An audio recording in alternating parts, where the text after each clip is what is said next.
What's good, y'all? I'm back again. I ain't trying to bash nobody. I'm just talking about how I experienced this traumatic stress when my kids were taken back in 2018. I haven't talked about it. I mean, some people I spoke to them and I gave them a little bit of the rundown, but they didn't get the whole full story of what really happened and how it transpired.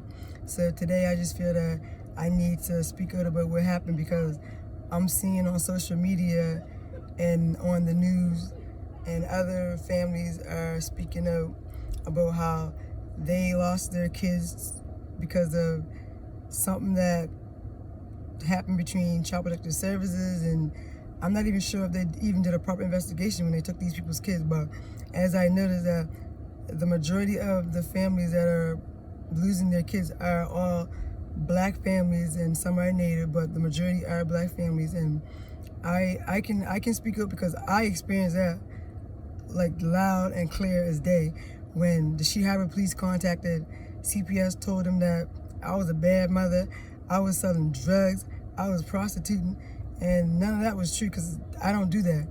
I make money, but I don't make money those ways. And if I did, that had nothing to do with Sheet Harbor police or CPS. However, I choose to make money to take care of my kids and raise my kids. That's my business, not nobody else's. But the real story, how it all went down, is because one night in June 2018, these two white guys that go to school with my oldest daughter came to my home, throwing rocks, hiding behind my van. And then finally, my oldest daughter was in the window. She caught them running from behind my van. So she called me and she told me, she's like, "Mommy, these two guys," called them by name. I don't want to say their name because I don't think it's irrelevant right now. And I grab my shoes, we all get our shoes on, we go down by the door, and next thing we know, these two white guys down by my door.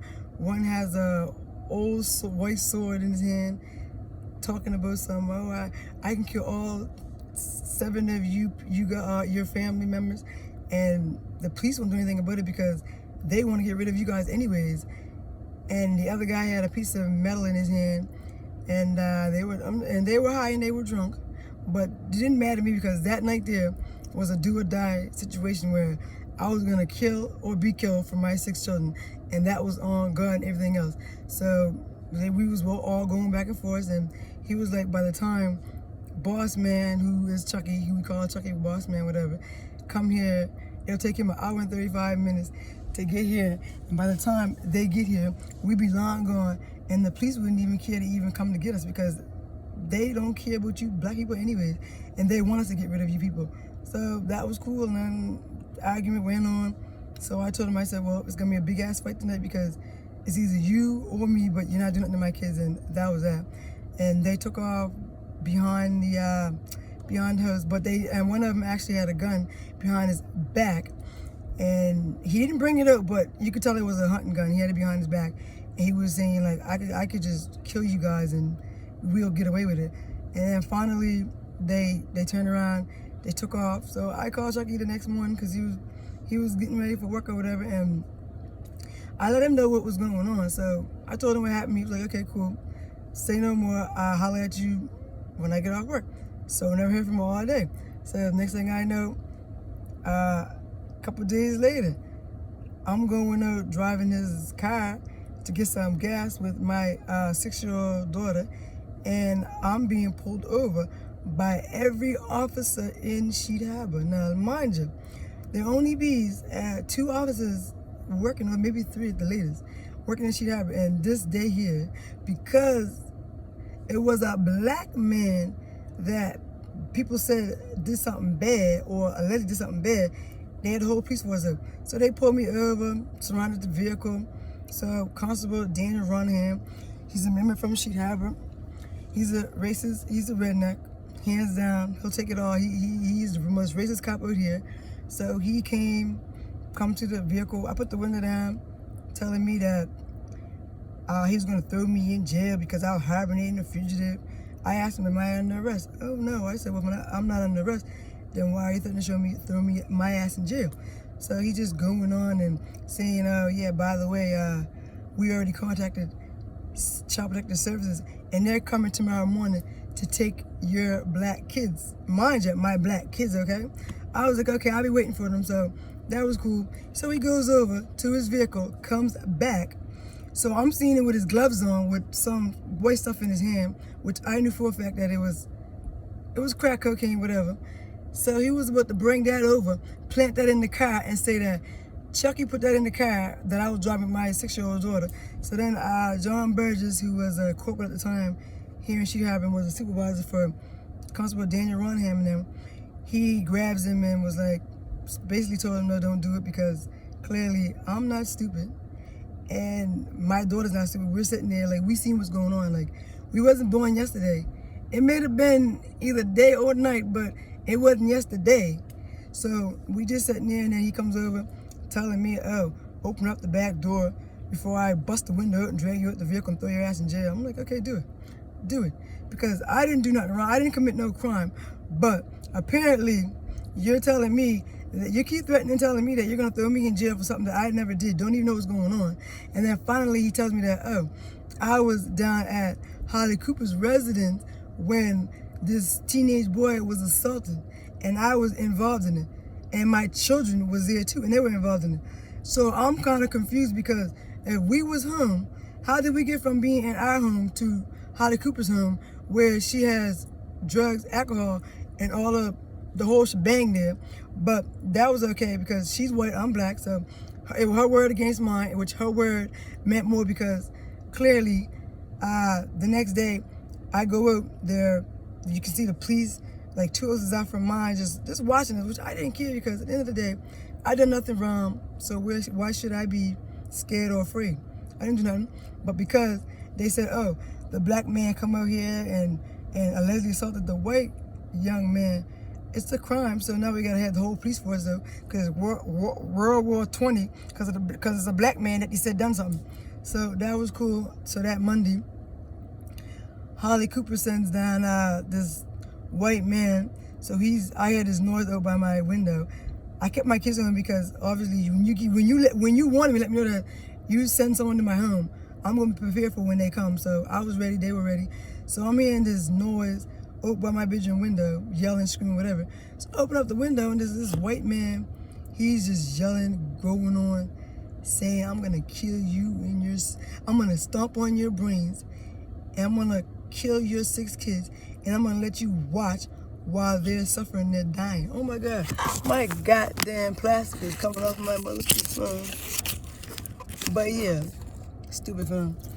Apple phone's garbage, you know. But anyways, back to my story. But yeah, so he was just going on saying that he was gonna let me watch him kill my 6 children while I'm sitting there suffering, while he would stop my brains. And I said, okay. So I called 911, and all of a sudden, 911 is only up the street from me, mind you, because Holly Cooper lives up the street from me on Ruth Falls Drive, and the police is taking forever to come, okay? And me and my kids are sitting there, so I called Chucky, so he's at work, whatever. He's like, let the police deal with it, whatever, so we cool. So 12 o'clock comes down. There's no sign of the Sheehaven police, and they're only up the street 2 houses from my house, okay? So 1:30 comes. I call the Sheehaven dispatch. I'm like, okay, well, I don't call ever since 11:13, and there is no sign of officers, and they're only up the road from me. So the dispatch says, well, that's weird, because they're only up the street from you and they're on a call. I don't understand why they're taking so long. So that was cool. 1:39 comes, and there comes John Burgess with the police truck, blocking my gate off like I done something wrong. So he's asking me questions, not about what happened with the white man threatening to kill a whole family. Not a whole family, a whole black family of 7 now. He's asking me about what happened to Holly Cooper's house. So my thing is, you're not worried about what happened to the black family getting threatened and the white man ready to kill a whole black family of 7. You worried about what happened to this 17-year-old white man that came to my home high and drunk, threatening to kill me and my 6 kids. So he's going on, and what the motherfucker didn't realize, I had my phone on recording, and I was recording this whole conversation. He never once said to me, oh, what happened when these white guys threatened to kill me and my 6 children? Nor what happened when the white man threatened to kill all 6 of my kids earlier that day. So clearly he didn't give a rat's ass about me and my 6 kids. All he cared about was what happened to those teenage white boys, which I thought was racist, bananas. You can split it. Where's Shay? She's over there. I'll be right back, okay? Okay. My little one getting in my video. After I told her I was doing a video, she can go play. She come here trying to jack my style and mess up my video. But anyways, yeah, so John Burgess turns around and then says to me when I'm walking in the house, says, oh, and by the way, CPS is up at the hospital and they want to speak to you about what happened today. I said, that's why you... I'm busy, like, hold on. Holy smokes. Let me finish. First it was people calling my phone. Now they open up the door while I'm doing the video. It's raining outside and I ain't trying to get wet because I'm like sugar and I don't want to melt.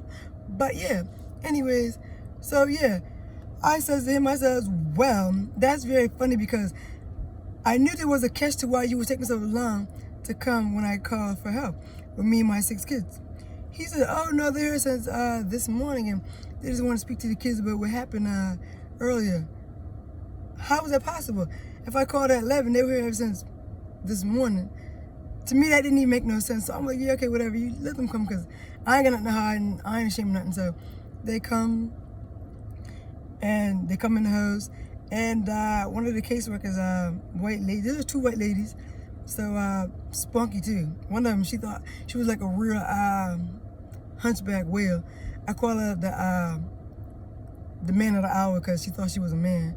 So she says to my 5-year-old son, what happened over at Holly Cooper's house?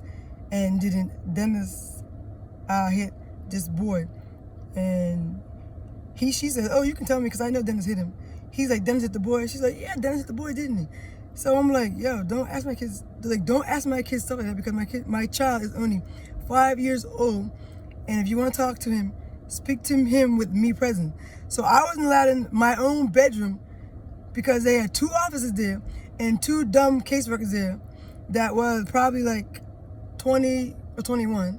That was like a couple years, maybe 3, 4, 5 years younger than me, which I didn't understand. So then this bitch slams the door in my face. So I told her, your time is up, get out. This is my house, I paid around here, not you. So get out. She says, no, I'm not leaving. Says to my 5-year-old son, who is your father and what is your father's name? And isn't Dennis Smith your father? What did I get to do with anything? If you come here because of a situation that happened earlier that I called you for, why are you asking my son about something that happened at Holly Cooper's house? So that was fine. Then she's arguing with my daughters, telling them that we know you're lying and blah, blah, blah. You guys at Holly Cooper's house and you saw what happened to Ben and your little brother, 5 years old little boy, was karate kicking this boy. Why would Chucky need our son to take karate on this boy when he could just pluck the boy and the boy's down? Like, come on now, be real. So that was cool. So then this stinking, rotten, racist, coyote chicken shit says to me, well, I think you're lying. I don't believe you. So therefore, your kids ain't staying with you until we get this investigation over and we talk to Dennis and we find out what's really going on. I think you was a liar and you was a bad mother. And the police is backing me up with this one. So either you call a family member to come and get these 6 kids or we're throwing their asses in foster care. So I was like, first of all, back up. My kids ain't going no foster care. So I called Chucky's father. Love that man. That man broke his neck down to She Harbor, which is an hour and a half, hour and 35 minutes, maybe 2-hour drive. And he made his way down there, got them children so that they didn't go in foster care, which I'm so pleased, blessed with, that he done that. And for that, I will always love that man, regardless of the situation. So that was cool. Wait, no, hold on. You need to take your horns out that way. Take your 2 bull horns out that way. Go out there, please. Get out. I'm doing something. You guys messing up my video. Like, go, please. But hold it. I thought I locked the door. But them guys opened up the back door, so my door gotta have something wrong with it because I locked all my doors and they still can get in the door. Okay, I gotta get this door checked. But anyways, so that was cool. And then as I'm getting the kids' clothes and bringing their stuff up, John Burgess says to me, he says, I wanted to see how far you go for your 6 black kids. And I looked at that man and I told him, I said, you are about to find out how far I'm gonna go and how far I'm gonna continue to go, even when this is over, said, and done. And right now, I'm still not done with John Burgess and Ronaham. And the fact that Constable Daniel Ronaham had in the statements when Chucky got his papers, said that Holly Cooper, 11-year-old son, supposedly saw everything that happened, and said that this little 15-year-old girl that was at Holly Cooper's house that night and was high and drunk, said that my 6 children was running around the yard like animals, scared all over the place, which is a bull-faced lie, because when you're high and you're drunk and the police get you saying anything, this is what you do. And the fact that he caused her to say the things she said. And these officers, Daniel Ronaham and a couple other officers, in an interview saying to this 15-year-old girl, Chucky Dennis Smith. This girl don't even know Chucky as Chucky or Dennis or Smith. So they caused her to say on the videotapes. And the lawyers heard that and they were saying, like, how racist the Chicago cops really are. So that was cool. My kids were there, went to stay in North Preston for 2.5 months, which was good, whatever. I go back and forth there, take the kids up there, like take over food, whatever they wanted, we got it. It wasn't even a problem, no hassle, whatever. So then there was a meeting in September where I had this legal aid lawyer thinking that, yo, I didn't need to spend no money. I was gonna have the legal aid lawyer go in, boom, get my kids back, call it a wrap, it's over, said and done, go home, live happily ever after. But that did not happen. So we had this meeting, spoke to the legal aid lawyer, spoke to Megan Roberts, and my legal aid lawyer name was Ashley Rashad. So anybody that's dealing with CPS, please stay far away as possible from the legal aid lawyers at the Legal Aid Society, whatever it is. Them suckers work with Department of Community Service. They are friends. Let me tell you, they was talk, like when I say they talk, they talk. Ashley and Megan Roberts were talking like they were best of friends. I'm talking like we had the meeting. They were trying to make me sign this memorandum document where it doesn't tell you on the paper that if you sign that paper that they get to keep your kids for 2 or maybe more years, maybe till they get 18 years old.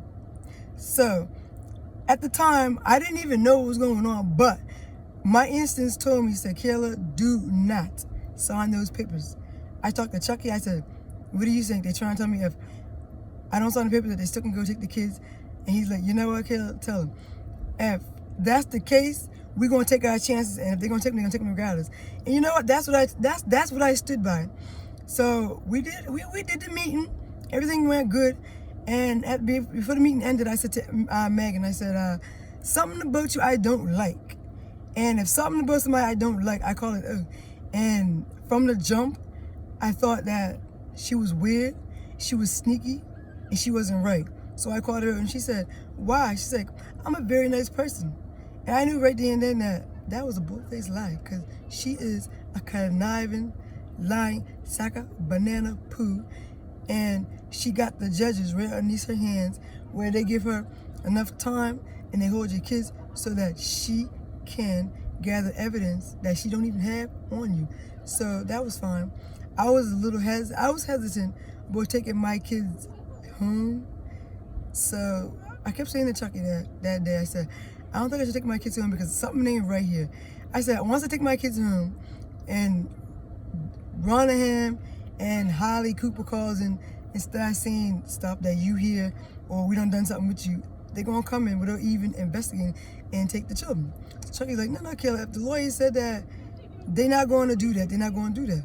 Because there's 2 lawyers together. But we talking about a dumb lawyer for CPS, and then we talking about dummy lawyer for the Legal Aid Society. So clearly you got two dummies put together, make Dumb and Dumber. So okay, I'm like, let's give it a try. So that Sunday, we pack up the kids' stuff. We bring the kids home. Everything is all gravy. I get the kids ready, brand new everything. They was decked. That whole week they were decked for school. So that week was all good. So that Friday, Chucky's birthday was, and the police, one of the officers came over, actually apologized to me, Constable Cox. I give it to him. He was the only good officer down Harbor.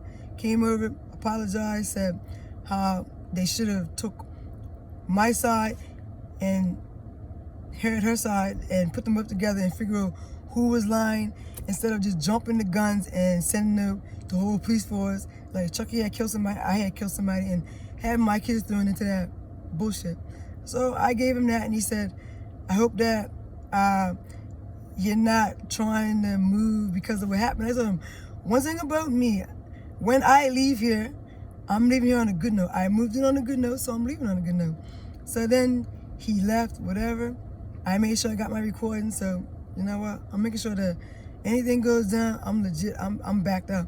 So then I'm seeing John Burgess. He's following me. Me and the kids are driving. I'm with my homegirl, Jessica, and we out chilling, whatever.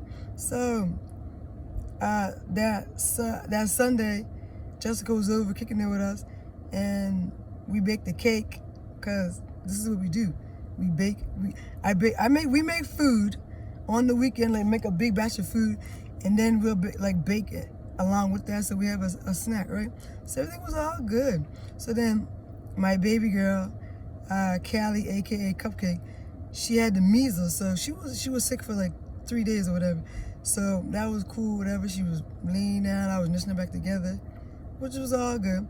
So Monday, I got up, got the kids ready, like everything was all gravy, like we hugged, we kissed, and then something was weird. I was laying down, I was tired because the baby girl, she wasn't feeling good still. So I rubbed her down with some that ointment stuff for the measles or whatever. So then I get a text from Shay saying, Mommy, CPS is up here and they got all of us in the office and they keep talking to us. So I was like, okay, like tell them to come here, talk to me. So that was cool. So then Shay texted me back and was like, Mommy, we not coming home. I was like, Shay, don't fuck with me like that because I don't play those fucking games. Don't say that, that's not right. I'm like, don't say that, that's not cool. So now my heart is pumping now. Shay's like, Mommy, I'm not joking. This is the truth. They said that we're going in town, like they're throwing us in foster care. Yo, my heart stopped. I was just like someone stabbed me in my stomach and I was trying to get to the hospital. So I'm sitting there, I'm going crazy. Now I'm walking in circles like my head's cut off. So I'm calling Chucky's phone. This motherfucker phone was fucking broke. He picked the phone and told me to have a goddamn broke phone, okay? So I couldn't get in touch with him. So that was cool. I called Ashley Richard, my legal aid cheap lawyer. So she telling me, oh, I'm going to Cape Breton for the weekend. So I won't be back till next week. Because I'm down there doing some kind of training or whatever. Training for what? Training to throw other people's kids in foster care and to throw us underneath the bus as parents and make us look bad. That what you training to do? Because guess what? You did a good job when you did it. But that's okay though. But anyways, so that was cool. So I'm like, I'm pissed off. I'm still mad right now. So then finally, Chucky calls me before Tracy Monahan comes with John Burgess and Wayne Finland, who is a, God forgive me, and I'm gonna knock on wood for this one, is a retired cop. And they got this retired cop working in Harbor that don't know nothing, slow as hell and stupid as shit. So when he make a mistake and do something, they gonna say this, the government gonna say this one, the judge gonna say this one. Oh, he had problems. Bull fucking shit. You know this man got problems, and you allowing this man to come in without proper training, without taking the courses the right way, and giving this man a badge to say that, oh, I can go in there and bully and badger and racially profile black people. And that's what they do with shit. Just bother me and my 6 children. So that was cool. And I opened up the door. Chucky's like, leave me on the phone. I want to hear what's going on. So Tracy Monahan says to me, do you know why I'm here? I'm like, yeah, let me guess. Constable Daniel Runham or John Burgess done told you that that Dennis was here and he spent the weekend, whatever, I don't know. So she was like, yeah. Said you were at McDonald's with your 6 kids when you weren't supposed to on Friday. Now I got videos of me and my children home Friday driving around. And the police, if there were any real kind of cops, they would have told the truth. They watched me that whole day. Me and my kids were together. I never even went into the city. So McDonald's got all kinds of cameras. And we got McDonald's in Halifax, Bedford, Dartmouth, all over the place. Truro, all over the place. They got cameras there. So the cameras would show me and my children going in there with Chucky. And they would show us coming out, sitting down, eating food, whatever. But my thing is, I had to tell her, what grown man do you see going to McDonald's on his birthday? I'm like, we don't do McDonald's. We do like Chinatown. Like we do like Swiss Chalet. Like we do places like that. We don't do like this little McDonald's thing. That's for my small children to do. We don't even do that with them. We do other places with them, okay? So she says to me, well, the police said, well, the cops called us on Saturday, told us that you and Dennis had the kids with Dennis on Friday, and he stayed here for the weekend, and you guys spent the weekend together. I said, prove it. I said, I got proof to show that I was here with my 6 kids by myself, and the fact that my little baby wasn't feeling good, so we didn't really go anywhere. We was home. I said, and my white friend Jessica was here. So how was I in town? I said, I can't be in 2 places at once. So she said to Constable John Burgess, didn't you guys call me and tell me that you saw Dennis here the weekend? This racist motherfucker put his head down. If he could have run the rocks that's in my yard, he would have done that, okay? So put his head down. So I looked at him, I was like, okay, well, guess what? We taking this to court, and we're going to prove to the judge that you guys are nothing but a bunch of racist, redneck, garbage liars. So then she's like, well, I'm taking the kids. They're in our care now. We won, you lost. Now you got to do what I want you to do. And I told her, I said, listen, slavery days been over. And one thing you're not going to do is try to throw me in slavery, because one thing about the game, if my ancestors fought 400 to 500 years to get out of slavery so that we can live a good life, one thing them white saints not going to do is throw me and mine back into slavery, because it don't work like that. I'm going to fight to the end for mine and my people. So we was arguing back and forth. So as you can see, I was one of the ones that you wasn't going to walk all over. I gave her a hard time. She tried to give me a hard time. That was cool. Said I will see you Monday at court, whatever. So Monday came, went to court. The judge says, oh, where your lawyer, my legal aid lawyer, Ashley Rashad, came to court, never had my affidavit, this much came and tripping over her own slippers, saying to me, oh, can you get Dennis to say that you guys was there and we can get the kids back? Bitch, why would I lie and say that my kids were somewhere when they took my kids because the white crackhead said that my kids were at her house. When her kids was there, never got taken. And then they want to say, oh, it wasn't racist. Oh, it was racist. The white woman had drugs on the table, and the dishes were piled up to the roof. The floor was baked with dirt. Her 11-year-old son was running around black naked, little Dickie hanging all around the house. Well, no, I should have said his little pencil was hanging around the house. And this here came from the little girls that was there. Said that this little boy was running around with his little piddly hanging up. And while his mother was high, so fucking high, she didn't even know what was going on, okay? And the police went there the next day, saw the drugs and the bottles and stuff laying all over the place. Underage children there and said nothing, okay? But you came from my children though, right? And then they want to say that Nova Scotia is not racist. Nova Scotia is one of the racist province in Canada. Hands down, is racist. They won't say it's not, it's racist. The government is so freaking racist The system is built on discriminating blacks, Native, Latinos, you name it, they claim it, they doing it, all right? So that was fine. So I'm gonna go back to Ashley Rajah. So that stinking thing comes over to me and says to me, well, I wasn't ready, I wasn't prepared. Dumbass, I told you that when I first called you that first week when they took my children on the 24th of September, that you need to get me an affidavit so that we can go to court and get my children back. She did that on purpose, okay? Then I'm seeing her and Megan over there. What's Megan saying to her? Get her to tell you that Dennis was there and that she was there and we might get the kids back. And then she comes over to me, dumbass repeats it. I told her, you and Megan are friends. So at the end of the day, I said, your time here is up. I said, it's time for me to get me a real lawyer that's gonna fight for my kids, because you just you chucked all 6 of my kids in the shacks mode. Got ate the fuck up, okay? Now I'm fighting to get them back because of you. I said, and now you threw me to the bus, so at the end of the day, your time is up. So that was fine. So she get all my documents, I get my papers. So I contact this private lawyer, Christopher Robinson. Let me tell you, this lawyer is one of the best lawyers going. This man knows his business. He went in there, he laid all out, and he showed how racist that they was. We couldn't call up because Megan Robert was saying every court day that we had to go back.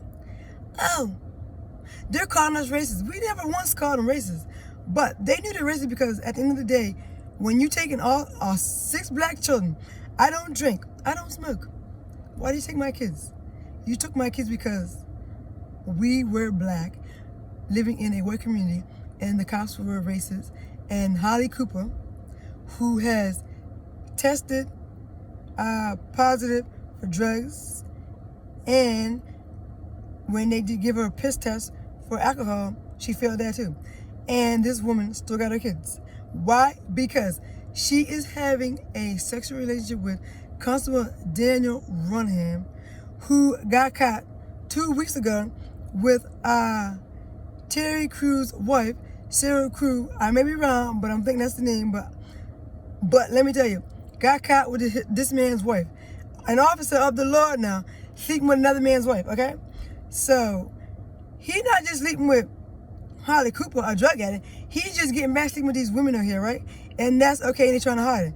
And yes, I put in my complaints about him, and they are the commissioners in Quebec are so ashamed of what officers are doing, how racist they are. They trying to hide the fact that the officers are racist when it comes to black, racially profiling our people nonstop every day, and it's just an ongoing situation now. We as black people need to get together, rise as one nation, and fight these motherfuckers, because they're not going to stop until they enslave us. And now they got that pandemic going on. They trying to enslave us even harder. Like, how are you saying that some cold and some flu that we were getting years and years ago, we get right now, is a pandemic, okay? Some COVID-19. If it really was a real pandemic and God sent that down, none of us would be here. We were all laying on the side of the roads with our tongues hanging out, foaming from the mouth. That's how bad it would be.